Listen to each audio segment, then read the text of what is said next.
Assalamualaikum warahmatullahi wabarakatuh. Halo semuanya, selamat datang di video kali ini dengan saya Najmi Zatila Putri, NIM 2303245. Nah, di video kali ini kita akan membahas topik yang sangat menarik dan mendasar, yaitu tentang latar belakang bisnis. Nah, ketika kita berbicara tentang bisnis, seringkali kita langsung terfokus pada keuntungan, pemasaran, atau produk.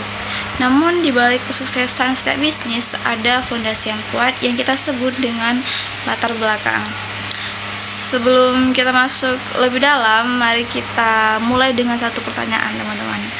Mengapa penting kita memahami latar belakang bisnis? Ya, karena latar belakang bisnis adalah fondasi yang kuat untuk mendesain setiap keputusan, strategi, dan langkah-langkah yang kita ambil di dalam perjalanan bisnis kita. Nah, latar belakang juga membantu kita memahami apa yang ingin dicapai, mengapa kita memulai, dan bagaimana kita bisa mencapai tujuan tersebut. Selain itu, latar belakang bisnis dapat membantu pengusaha mengidentifikasi peluang, memahami tren pasar, dan meminimalisirkan resiko. Nah, banyak bisnis yang gagal di tahun-tahun pertama mereka karena salah satu alasan terbesar kegagalan adalah kurangnya pemahaman yang mendalam tentang latar belakang bisnis mereka. Sebaliknya, jika Anda memiliki pemahaman yang kuat tentang latar belakang bisnis Anda akan lebih siap dalam menghadapi tantangan dan menghadapi tren-tren pasar ke depannya. Bisnis telah menjadi bagian dari peradaban manusia selama ribuan tahun. Di zaman kuno, sebelum konsep mata uang muncul, sistem barter menjadi cara utama manusia untuk berdagang. Orang-orang saling bertukar barang yang mereka miliki dengan barang yang mereka butuhkan. Misalnya, seorang petani mungkin menukar hasil panennya dengan pakaian dari seorang pengrajin.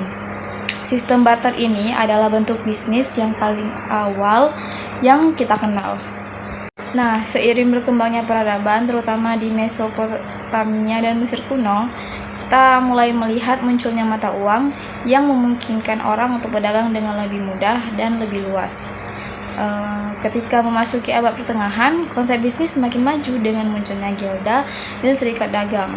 Salah satu titik balik terbesar dalam sejarah bisnis adalah revolusi industri yang dimulai di Inggris pada abad ke-18. Sebelum revolusi ini, sebagian besar barang diproduksi dengan tangan di bengkel-bengkel kecil atau di rumah-rumah. Namun, dengan penemuan mesin uap dan perkembangan teknologi lainnya, produksi barang berubah secara drastis. Pabrik-pabrik besar mulai bermunculan dan ini memungkinkan produksi massal barang dengan lebih cepat dan lebih efisien. Ini juga membuka peluang bisnis baru karena perusahaan dapat memproduksi barang dalam jumlah besar dengan biaya yang lebih rendah. Selain itu, revolusi ini juga menciptakan lapangan pekerjaan baru yang pada gilirannya meningkatkan daya beli masyarakat. Nah, setelah revolusi industri, dunia bisnis terus berkembang. Perusahaan-perusahaan mulai berkembang tidak hanya di satu negara, tetapi juga secara global. Pada akhir abad ke-19 dan awal abad ke-20, kita melihat munculnya perusahaan multinasional seperti Standard Oil, yaitu milik John D. Rockefeller, dan Carnegie Steel Company yang didirikan oleh Andrew Carnegie di Amerika Serikat. Perusahaan-perusahaan ini tidak hanya beroperasi di pasar domestik, tetapi juga mulai melakukan ekspansi ke luar negeri. Globalisasi yang dimulai di era ini juga membuka jalan bagi munculnya rantai pasok global. Perusahaan tidak lagi harus memproduksi semua barang di suatu tempat, sebaliknya mereka bisa memproduksi bahan mentah di satu negara, merakitnya di negara lain, dan menjualnya di pasar global. Nah, masuk abad ke-21, perkembangan teknologi mengubah lanskap bisnis secara drastis. Dengan munculnya internet dan teknologi digital, bisnis kini tidak lagi terbatas pada ruang fisik. Nah, mari kita masuk ke dalam faktor internal dan eksternal bisnis. Yang pertama itu ada faktor internal dalam bisnis. Apa sih faktor internal dalam bisnis itu? Faktor internal adalah elemen-elemen yang berasal dari dalam organisasi atau bisnis itu sendiri, di mana ini bisa kita kendalikan dan dipengaruhi. Ini termasuk visi misi, sumber daya, kepemimpinan hingga budaya organisasi. Nah, mari kita telah satu-satu ya teman-teman. Yang pertama itu ada visi dan misi bisnis. Seperti yang kita tahu, visi dan misi adalah jantung dari setiap bisnis. Visi menjelaskan apa yang ingin dicapai oleh bisnis di masa depan, sementara misi menjelaskan mengapa bisnis itu ada dan bagaimana ia akan mencapai visinya. Contohnya, visi dari perusahaan teknologi seperti Google adalah mengatur informasi dunia dan membuatnya dapat diakses dan berguna secara universal. Nah, visi dan misi yang kuat memberikan arah yang jelas bagi perusahaan dan karyawan. Nah, mengapa sih visi dan misi itu penting bagi perusahaan? Kalau nggak ada visi misi, emang kenapa sih nggak jalan perusahaan itu atau gimana? Nah, karena visi misi membantu setiap orang dalam organisasi memahami tujuan jangka panjang. Jadi tanpa visi yang jelas, sebuah bisnis bisa kehilangan arah, terutama ketika menghadapi tantangan dan perubahan. Lalu yang kedua ada sumber daya. Sumber daya adalah elemen penting dalam bisnis, baik itu sumber daya manusia, finansial, maupun material. Sumber daya manusia atau karyawan adalah aset berharga yang menjalankan bisnis sehari-hari. Ya, kualitas tenaga kerja, keterampilan, dan motivasi mereka bisa sangat menentukan keberhasilan bisnis. Jadi, sumber daya manusia itu juga sangat penting ya teman-teman.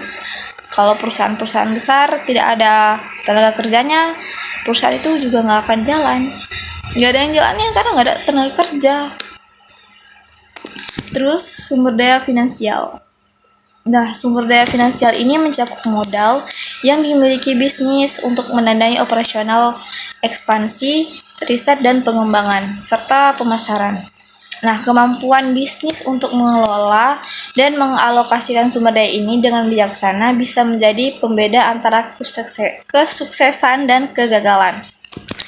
Contoh nyatanya Amazon memiliki sumber daya finansial yang besar, memungkinkan mereka untuk berinvestasi dalam inovasi dan teknologi baru seperti drone delivery dan outpowered customer service. Lalu yang ketiga itu ada kepemimpinan dan manajemen. Nah, kepemimpinan memainkan peran kunci dalam bentuk budaya organisasi dan menentukan bagaimana keputusan strategis diambil. Pemimpin yang efektif mampu menginspirasi tim, mengarahkan visi perusahaan, dan membuat keputusan yang mendukung pertumbuhan. Nah, selain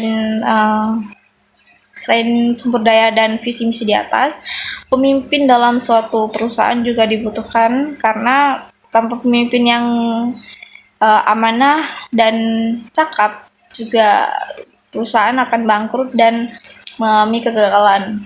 Jadi kepemimpinan dan manajemen itu juga menjadi kunci utama dalam keberhasilan sebuah perusahaan. Nah, struktur manajemen juga mempengaruhi cara bisnis beroperasi. Apakah perusahaan memiliki hierarki yang jelas atau menerapkan struktur yang lebih flat dan fleksibel? Contohnya, perusahaan teknologi seperti Google dan Apple seringkali menggunakan struktur yang lebih fleksibel untuk mendorong inovasi dan kolaborasi antar divisinya. Lalu, kenapa sih kepemimpinan dan manajemen itu penting?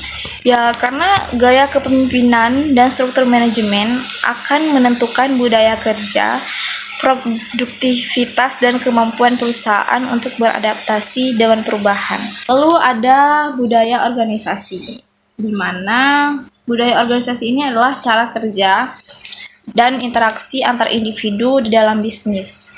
Ini mencakup nilai-nilai, norma, dan perilaku yang dijunjung oleh karyawan dan manajemen. Nah, budaya yang kuat dapat meningkatkan motivasi produktivitas serta menciptakan lingkungan yang sehat. Pokoknya kalau sesama karyawan itu akrab, kita tuh juga nyaman bekerja dalam satu perusahaan itu. Jadi produktivitas kita juga meningkat saat bekerja. Nah, misalnya itu Zapops, sebuah perusahaan retail online dikenal memiliki budaya perusahaan yang berfokus pada kebahagiaan karyawan dan pelanggannya. Mereka percaya bahwa karyawan yang bahagia akan melayani pelanggan dengan lebih baik dan terbukti efektif. Jadi kuncinya itu ya karyawan atau tenaga kerjanya itu nyaman dan bahagia sehingga bisa meningkatkan produktivitas saat bekerja. Lalu mengapa sih penting budaya itu teman-teman? Karena budaya yang baik akan mendorong inovasi, kreativitas, dan loyalitas karyawan. Sementara budaya yang buruk akan menyebabkan konflik, turnover tinggi, dan performa yang menurun. Nah, kita masuk ke faktor eksternal dalam bisnis. Nah, berbeda dengan faktor internal, faktor eksternal berasal dari lingkungan luar yang berada di luar kendali langsung bisnis, tetapi tetap memiliki pengaruh besar terhadap kesuksesan atau kegagalan bisnis. Faktor eksternal ini bisa berupa perubahan dalam ekonomi, teknologi, peraturan pemerintah, hingga tren sosial. Nah, mari kita kupas beberapa faktor eksternal utama yang mempengaruhi bisnis ya teman-teman. Yang pertama itu ada ekonomi. Nah, kondisi ekonomi suatu negara atau global sangat mempengaruhi dunia bisnis. Ketika ekonomi tumbuh, daya beli konsumen meningkat, dan ini menciptakan peluang lebih besar bagi bisnis untuk menjual produk atau layanan mereka. Nah, sebaliknya, ketika ekonomi melambat, daya beli menurun, dan bisnis harus menghadapi tantangan dalam mempertahankan pendapatan.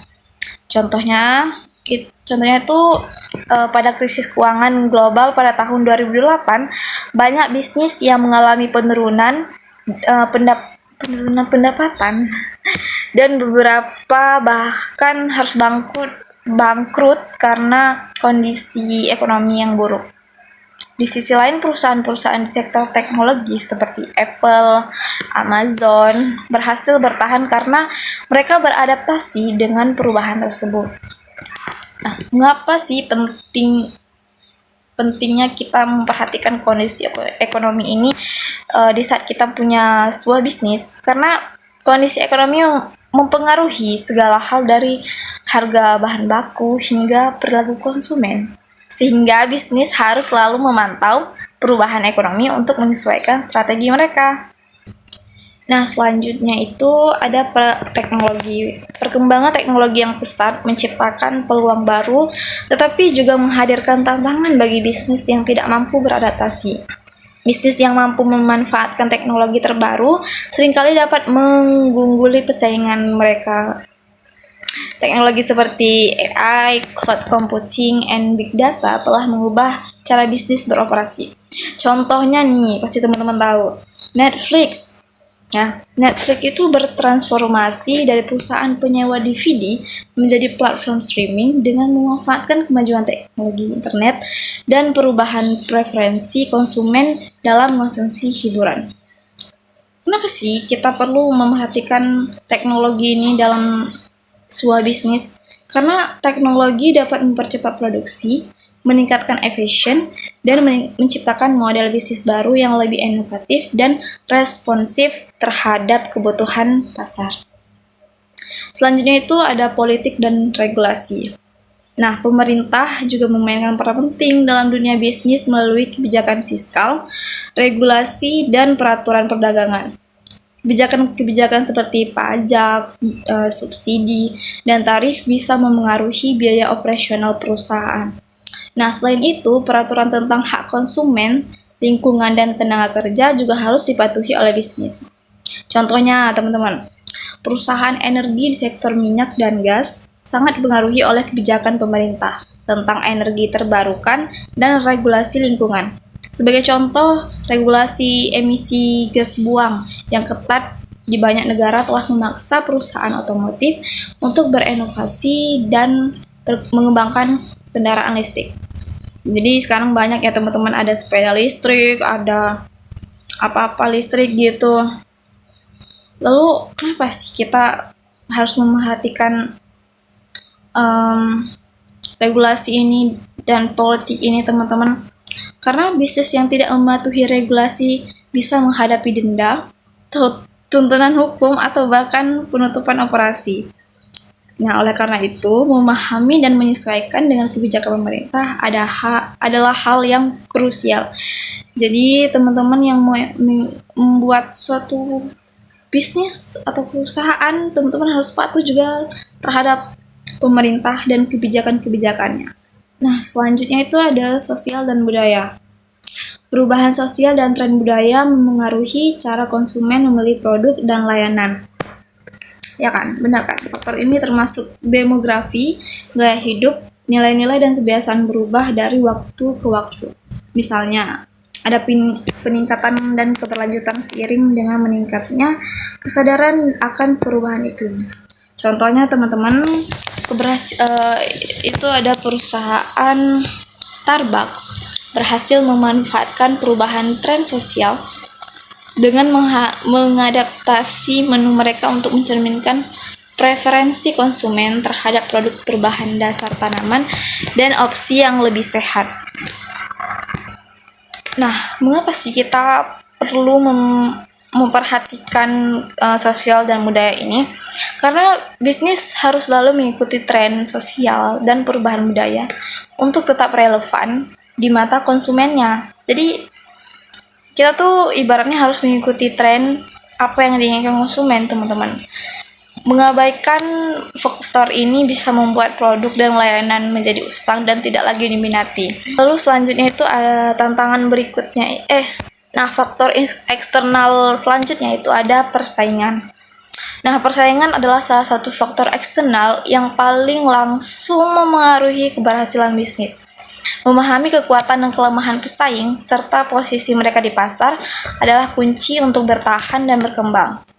Nah, contohnya itu di industri smartphone, persaingan antara Apple, Samsung, dan perusahaan lain terus memicu inovasi dan meningkatkan kualitas produk, tetapi juga memaksa setiap perusahaan untuk mempertahankan keunggulan kompetitif mereka. Nah, mengapa sih kita perlu memperhatikan faktor eksternal yang satu ini?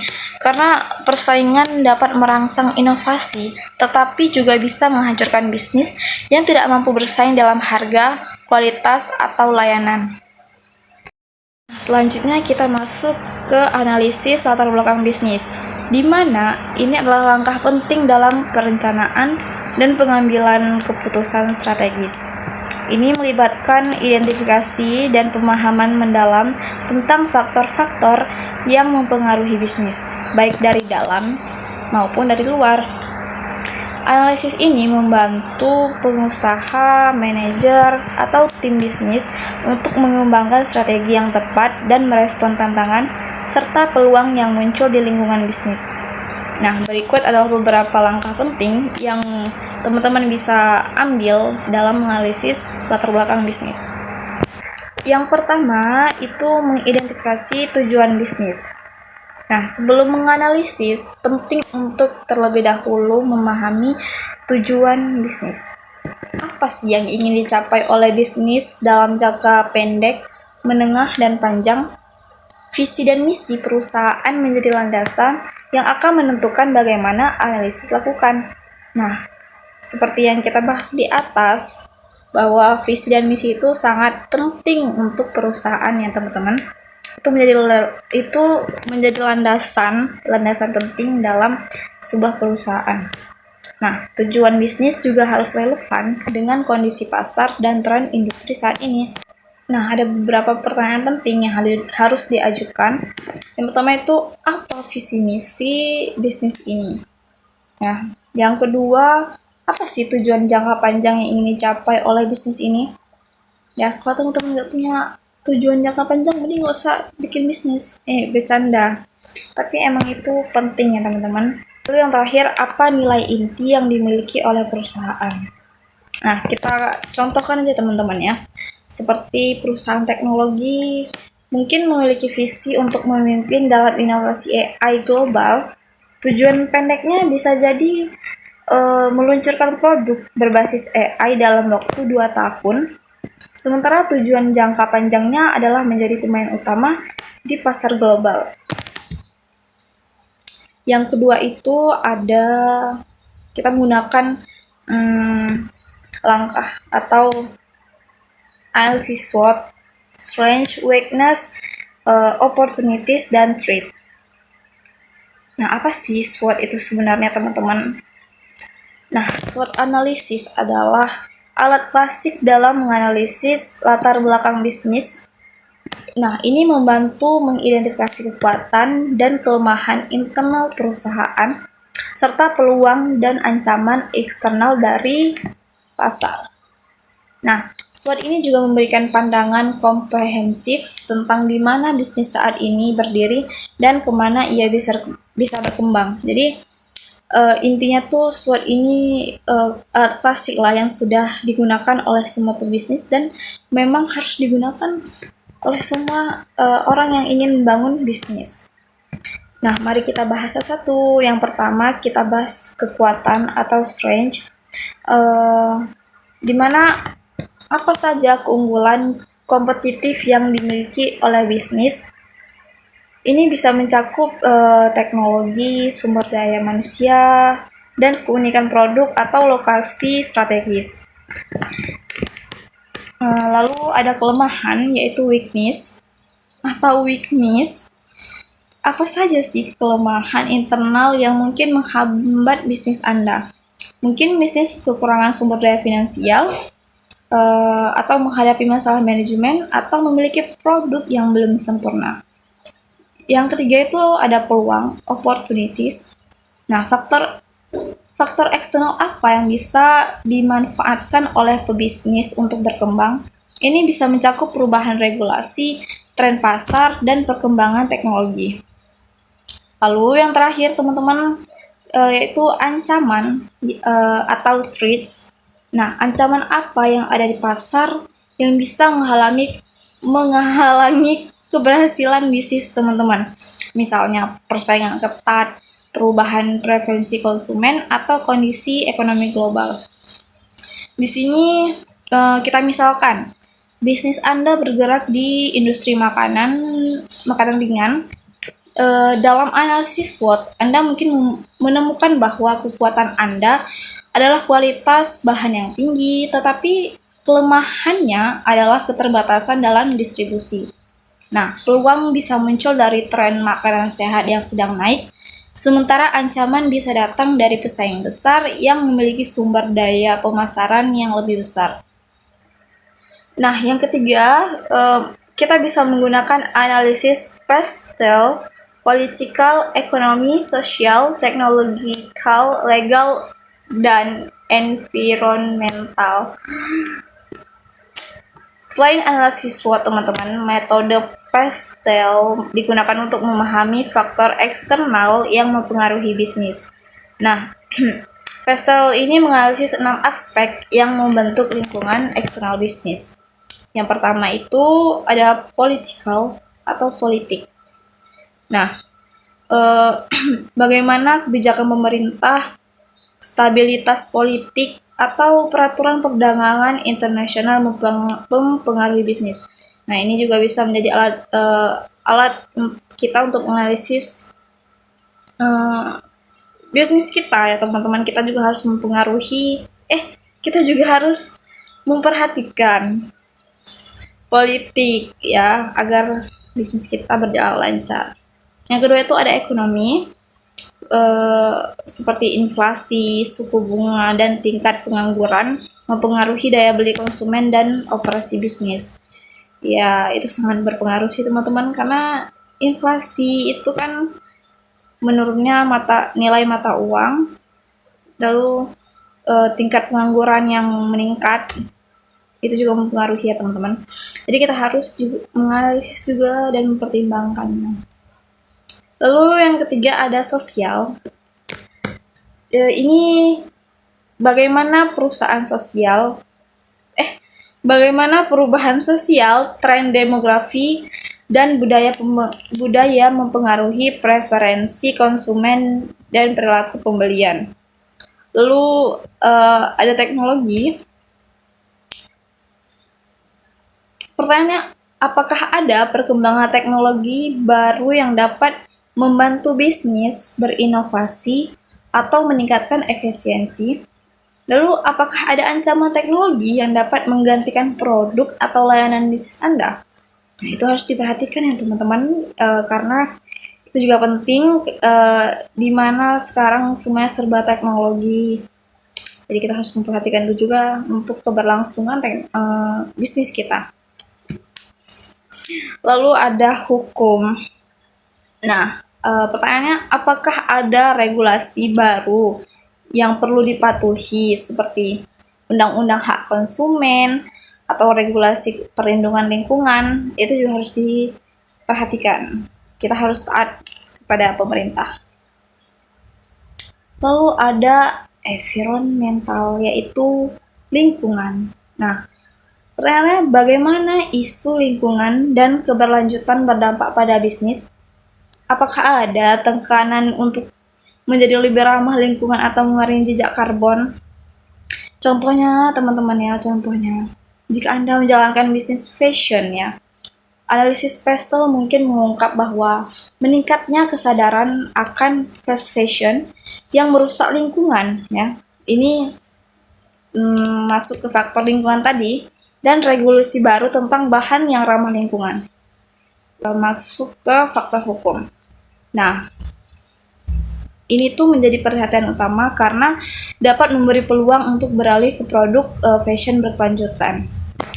Nah, itu tadi teman-teman analisis Pestelnya. Lalu kita masuk ke yang keempat, ada menganalisis kompetitor. Bagian penting lain dalam menganalisis latar belakang bisnis adalah memahami siapa saja kompetitor Anda dan bagaimana posisi mereka di pasar. Nah, analisis kompetitor ini membantu bisnis menganalisis strategi, kekuatan, kelemahan, serta peluang yang mungkin bisa dimanfaatkan. Contohnya teman-teman, identifikasi kompetitor, siapa saja pemain utama di industri Anda. Ya, apakah mereka lokal, regional, atau global? Apakah mereka merupakan pemimpin pasar atau pendatang baru yang agresif? Lalu kekuatan dan kelemahan kompetitor. Apa saja kekuatan dan kelemahan dari produk atau layanan mereka tawarkan dibanding Nah, selanjutnya kekuatan dan kelemahan kompetitor. Apa saja sih kekuatan dan kelemahan dari produk atau layanan yang mereka tawarkan dibanding dengan milik Anda? Lalu ada strategi kompetitor, di mana bagaimana kompetitor Anda memasarkan produk mereka, apakah mereka lebih unggul dalam hal harga, kualitas, atau pelayanan. Nah, kita kasih contoh itu. Jika Anda mengelola bisnis makanan ringan, salah satu kompetitor Anda adalah perusahaan besar seperti Lays. Siapa sih yang nggak tahu Lays? Ya, Anda bisa menganalisis bagaimana mereka memposisikan produk mereka, strategi pemasaran mereka, serta cara mereka menjaga keunggulan di pasar. Nah, dari sini Anda bisa mencari celah pasar yang belum digarap oleh mereka, seperti memfokuskan diri pada makanan ringan, organik, atau sehat. Lalu yang kelima, teman-teman, kita harus menganalisis target pasar. Nah, mengenali dan memahami target pasar adalah bagian krusial dalam menganalisis latar belakang bisnis. Nah, ini termasuk segmentasi pasar, perilaku konsumen, perubahan preferensi konsumen. Nah, segmentasi pasar itu mengidentifikasi kelompok atau pelanggan yang memiliki kebutuhan, preferensi, dan karakteristik yang berbeda. Segmentasi dapat dilakukan berdasarkan demografi, geografi, perilaku, dan psikografi. Lalu ada perilaku konsumen, di mana apa yang memotivasi pelanggan Anda untuk membeli produk atau layanan tertentu. apa yang mereka hargai dalam suatu produk, apakah harga, kualitas, inovasi, dan pelayanan. Lalu yang terakhir itu ada perubahan preferensi konsumen. Nah, tren apa yang sedang berkembang di kalangan konsumen? Apakah ada perubahan dalam gaya hidup yang mempengaruhi permintaan terhadap produk Anda? Contohnya itu, jika bisnis Anda menjual produk perawatan kulit, nah Anda bisa menganalisis target pasar Anda, misalnya wanita berusia 25 tahun sampai 40 tahun yang peduli dengan perawatan kulit berbahan alami. Nah, dari sini Anda dapat menyesuaikan strategi pemasaran Anda untuk menarik segmen ini dengan lebih efektif. Dan yang terakhir, kita bisa menggunakan data dan riset pasar. Analisis latar belakang bisnis akan lebih akurat jika didukung oleh data dan riset pasar. Data membantu Anda melihat tren, mengukur kinerja, dan membuat keputusan berdasarkan fakta. Nah, riset pasar itu mencakup analisis tren, perilaku konsumen, dan peluang di industri Anda. Riset pasar bisa dilakukan melalui survei, wawancara, focus group, atau analisis data sekunder dari laporan industri. Lalu ada data kinerja bisnis. Ini bagaimana performa bisnis Anda selama beberapa tahun terakhir, data penjualan, laporan keuangan, dan tingkat retensi pelanggan bisa memberikan gambaran tentang keberhasilan strategis yang Anda jalankan. Lalu yang terakhir ada data kompetitor. Nah, Anda juga bisa memanfaatkan data eksternal tentang kinerja kompetitor untuk memahami posisi mereka di pasar. Nah, kita kasih contoh. Misalkan Anda menjalankan bisnis startup di bidang teknologi, Anda bisa menggunakan data pasar teknologi, tren investasi, dan riset konsumen untuk melihat di mana peluang yang belum tergarap, serta bagaimana bisnis Anda bisa memenuhi kebutuhan pasar yang sedang berkembang. Nah, kesimpulannya teman-teman, menganalisis latar belakang bisnis adalah proses yang komprehensif dan memerlukan pendekatan yang terstruktur. Dengan menggunakan berbagai alat seperti analisis SWOT, PESTEL, serta memahami kompetitor dan target pasar, Anda dapat memperoleh wawasan mendalam tentang kondisi bisnis Anda dan merancang strategi yang lebih efektif untuk mencapai tujuan bisnis. Nah, proses analisis ini memungkinkan Anda untuk beradaptasi dengan perubahan lingkungan bisnis dan merespon peluang maupun ancaman dengan lebih siap. Nah, sekarang kita masuk ke cara membuat latar belakang bisnis yang kuat. Nah, menyusun latar belakang bisnis yang kuat adalah langkah penting untuk mendukung rencana bisnis baik dalam konteks pendirian usaha baru, ekspansi, ataupun ketika mencari pendanaan. Nah, latar belakang bisnis yang baik mampu memberikan pemahaman yang mendalam tentang bisnis Anda, mengapa bisnis tersebut didirikan, bagaimana bisnis tersebut berkembang, dan apa faktor-faktor kunci yang mendorong keberhasilannya. Nah, berikut adalah faktor-faktor yang dapat diambil untuk menciptakan latar belakang bisnis yang bagus dan kuat. Nah, yang pertama itu mengidentifikasi masalah yang hendak dipecahkan. Nah, langkah pertama dalam membangun latar belakang bisnis yang kuat adalah dengan mengidentifikasi masalah atau kebutuhan pasar yang menjadi alasan utama pendirian bisnis ini. Setiap bisnis yang sukses lahir dari kemampuan untuk memberikan solusi terhadap suatu masalah atau kebutuhan spesifik di pasar. Dalam bagian ini, Anda perlu menjelaskan masalah atau kebutuhan utama. Yaitu apa sih masalah yang dihadapi oleh pelanggan atau konsumen di pasar saat ini? Apakah ada kebutuhan tertentu yang belum terpenuhi?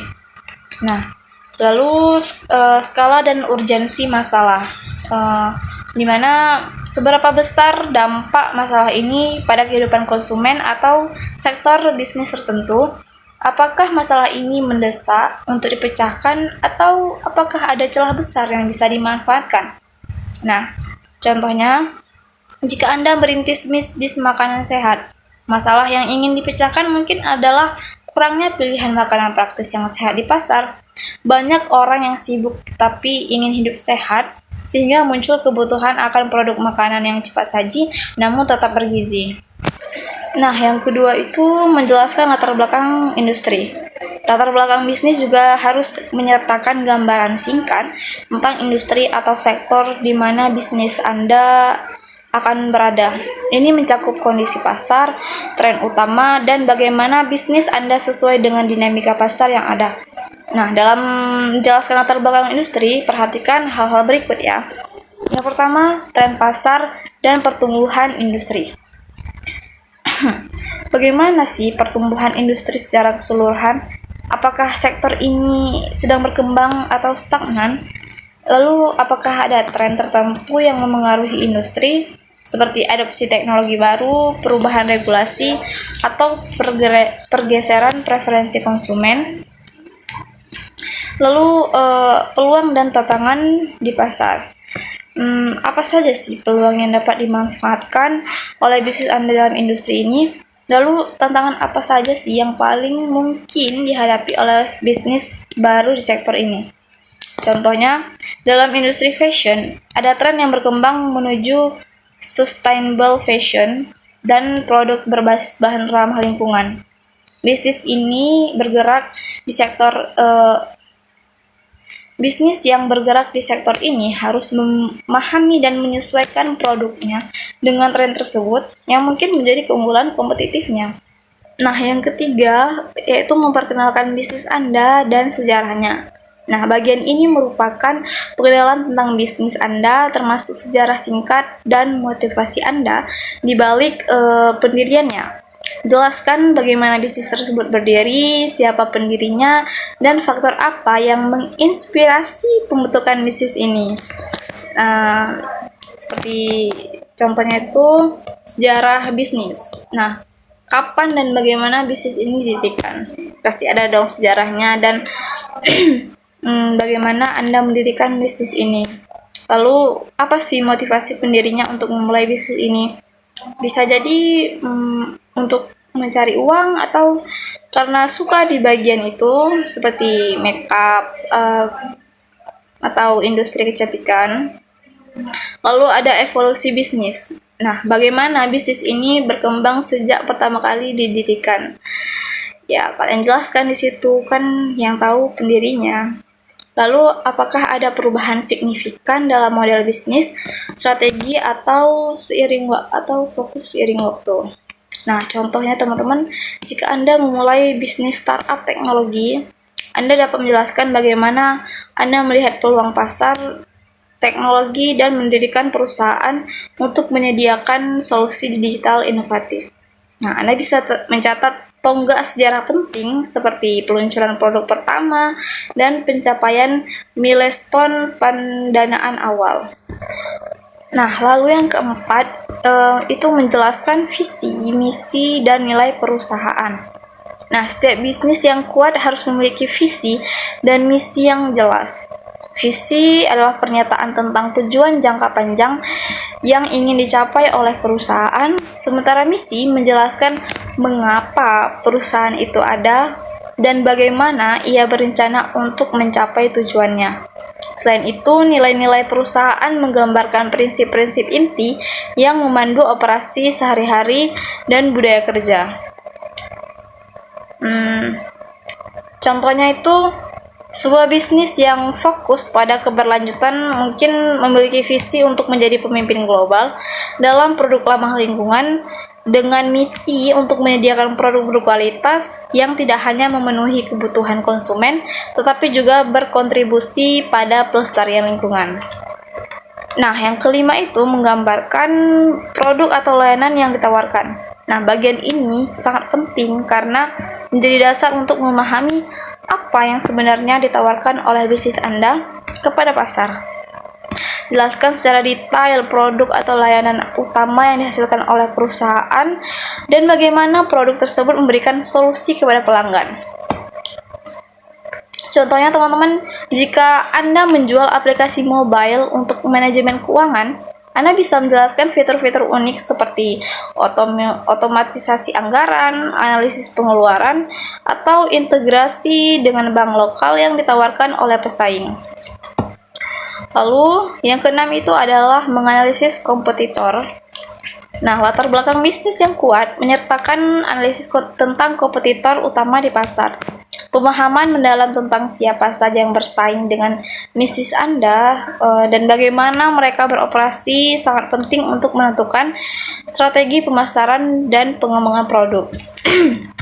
Nah, identifikasi kompetitor utama itu seperti siapa saja kompetitor langsung dan tidak langsung di pasar. Lalu ada analisis kekuatan dan kelemahan kompetitor. Seperti apa kelebihan dan kekurangan mereka dibanding dengan bisnis Anda. Lalu ada posisi pasar, seperti bagaimana posisi mereka di pasar dan apa peluang bagi bisnis Anda untuk mengungguli mereka. Nah, contohnya teman-teman, jika Anda mendirikan bisnis di bidang layanan pengiriman makanan, Anda perlu melakukan analisis terhadap perusahaan besar seperti Gojek atau Grab yang sudah mendominasi pasar. Nah, Anda bisa memanfaatkan kekurangan mereka seperti layanan pelanggan yang lambat untuk mengembangkan keunggulan kompetitif Anda sendiri. Nah, yang ketujuh itu menyajikan data dan fakta pendukung. Latar belakang bisnis yang kuat harus didukung oleh data yang relevan. Data tersebut bisa berasal dari riset pasar, laporan industri, statistik pertumbuhan sektor, atau bahkan testimoni pelanggan. Nah, hal ini memberikan validasi bahwa bisnis Anda dibangun berdasarkan peluang nyata dan telah mempertimbangkan faktor-faktor lingkungan bisnis. Nah, untuk riset pasar itu seperti apakah ada data yang menunjukkan pertumbuhan pasar untuk produk atau layanan yang Anda tawarkan.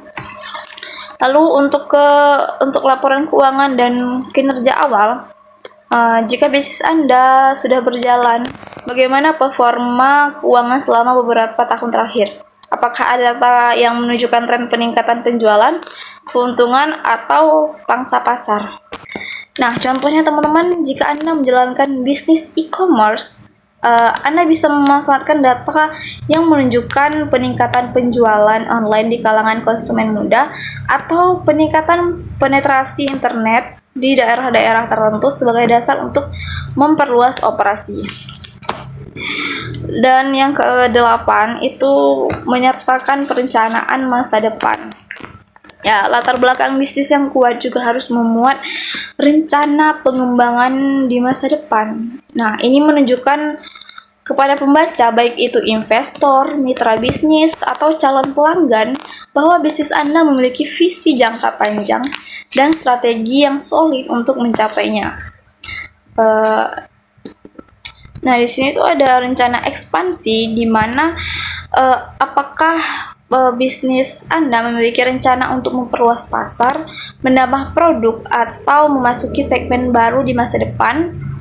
Lalu inovasi dan pengembangan produk, seperti bagaimana Anda berencana untuk terus mengembangkan produk atau layanan agar tetap relevan dan kompetitif. Nah, yang terakhir itu proyeksi pertumbuhan, seperti bagaimana Anda memproyeksikan pertumbuhan bisnis Anda dalam jangka pendek dan jangka panjang, baik dari segi pendapatan, pangsa pasar, atau jumlah pelanggan. Nah, contohnya itu sebuah perusahaan startup teknologi mungkin memiliki rencana untuk memperluas layanan mereka ke negara-negara lain dalam 3 tahun mendatang, atau meluncurkan produk baru yang menggunakan teknologi terkini. Contohnya kita sebut Apple digigit, sekarang udah keluar lagi iPhone 16, tapi aku belum beli sih. Beliin dong. Nah, nggak terasa udah di penghujung video. Jadi untuk mengakhiri pembahasan, mari kita ingat kembali beberapa poin penting yang telah kita bahas selama video ini. Nah, yang pertama itu ada pentingnya latar belakang bisnis. Nah, latar belakang bisnis yang kuat adalah dasar dari setiap rencana bisnis yang sukses.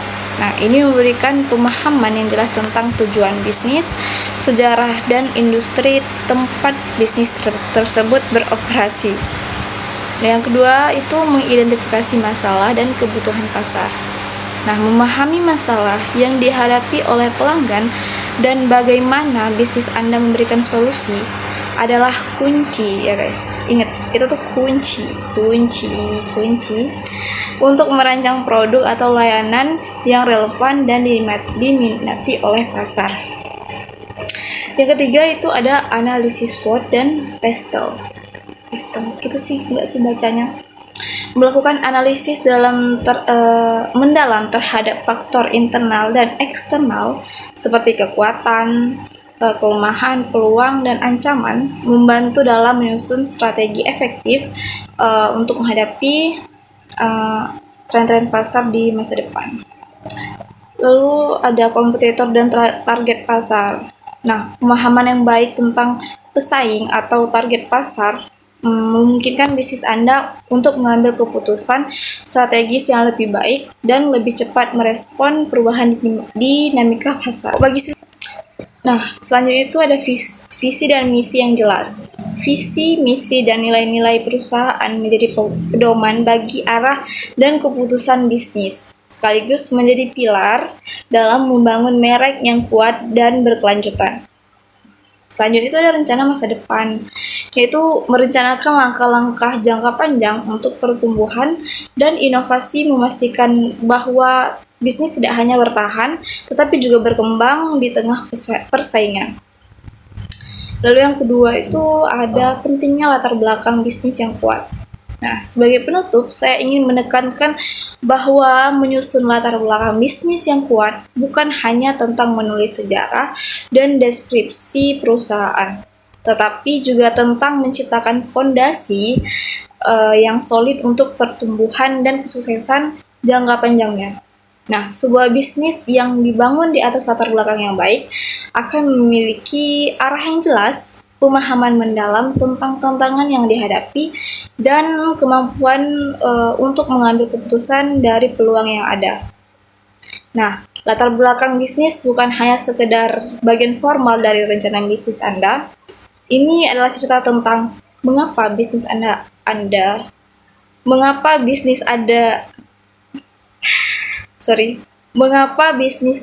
ada, bagaimana bisnis tersebut dibangun, dan apa yang membuat bisnis Anda unik dibandingkan dengan kompetitor. Jelas, dengan menyusun latar belakang yang kuat, Anda dapat memberikan keyakinan kepada investor, mitra, pelanggan, dan bahkan diri Anda sendiri bahwa bisnis Anda memiliki potensi besar untuk sukses. Yang ketiga itu yang perlu diingat, yaitu ajakan untuk bertindak. Nah, sebagai pemilik bisnis, pengusaha, atau bahkan mereka yang baru memulai perjalanan bisnisnya, penting untuk tidak hanya memahami konsep-konsep yang telah kita bahas, tetapi juga menerapkan langkah-langkah tersebut dalam praktik nyata.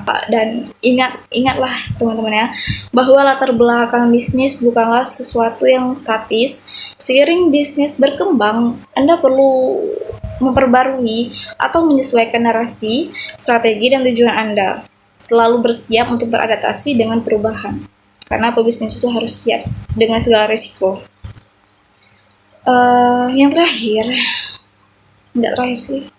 kesimpulan inspiratifnya, sebagai seorang wirausahaan atau calon pengusaha, ingatlah bahwa setiap bisnis besar dimulai dari sebuah ide yang sederhana. Namun, ide tersebut membutuhkan struktur yang kuat, visi yang jelas, dan strategi yang tepat untuk berkembang menjadi sesuatu yang besar. Latar belakang bisnis yang kuat adalah peta jalan menuju keberhasilan tersebut.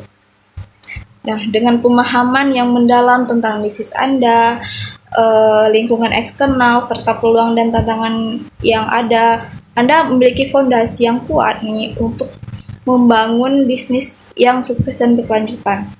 Nah, jangan pernah ragu untuk berinovasi, beradaptasi, dan terus belajar di sepanjang perjalanan Anda. Sebagai penutup akhir, saya ingin mengingatkan bahwa kesuksesan kesuksesan bisnis ini tidak hanya bergantung pada keberuntungan, tetapi pada perencanaan yang matang, analisis yang mendalam, dan kemampuan untuk selalu merespon perubahan yang cerdas. Nah, terima kasih banyak telah menyimak materi ini. Saya harap penjelasan tentang bagaimana menyusun latar belakang bisnis yang kuat dapat memberikan Anda wawasan dan manfaat dan inspirasi yang untuk terus mengembangkan bisnis Anda. Selamat memulai perjalanan bisnis Anda dan semoga sukses selalu menyertai Anda dalam setiap langkah yang diambil. Dan saya selaku materi di video ini meminta maaf apabila di sepanjang video kata-kata saya kurang jelas pelafatannya dan public speaking saya masih terlalu jelek.